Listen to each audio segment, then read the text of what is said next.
Σύγκληση ανοιχτού οειδού στρίμματος της καρδιάς. Τι είναι αυτό? Ακούγεται λίγο παράξενα, αλλά θα το εξηγήσουμε πιο απλά. Είναι ουσιαστικά μια τρύπα στην καρδιά που υπάρχει στο 1/3 του πληθυσμού. Δεν αποτελεί πρόβλημα έως ότου αυτή η τρύπα οδηγήσει σε εγκεφαλικό.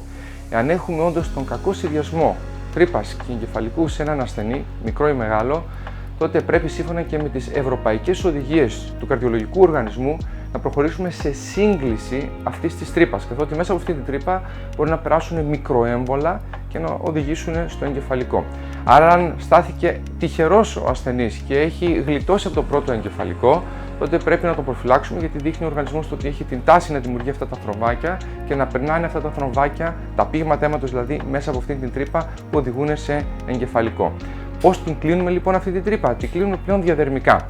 Περνάμε δηλαδή μέσα από το πόδι ένα μικρό σωληνάκι, το οποίο φτάνει στην καρδιά και έτσι μπορούμε μέσα από αυτό το σωληνάκι να προωθήσουμε δύο ομπρελίτσες. Ανοίγουμε τη μία ομπρελίτσα από τη μία πλευρά της τρύπας και την άλλη ομπρελίτσα από την άλλη πλευρά της τρύπας.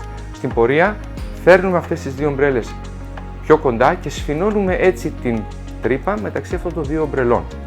Εφόσον έχουμε κάνει τους απαραίτητους ελέγχους για να δούμε ότι είναι όλα σταθεροποιημένα και καλά, απελευθερώνουμε πλέον αυτή την ομπρελίτσα από το σωληνάκι και αυτή η ομπρέλα ή αυτές οι δύο ομπρέλες παραμένουν σφινωμένες στην περιοχή της τρύπας και έτσι κλείνουν αυτή τη τρύπα και προφυλάσσουν τον ασθενή ή την ασθενή από ένα εγκεφαλικό μεταγενέστερα.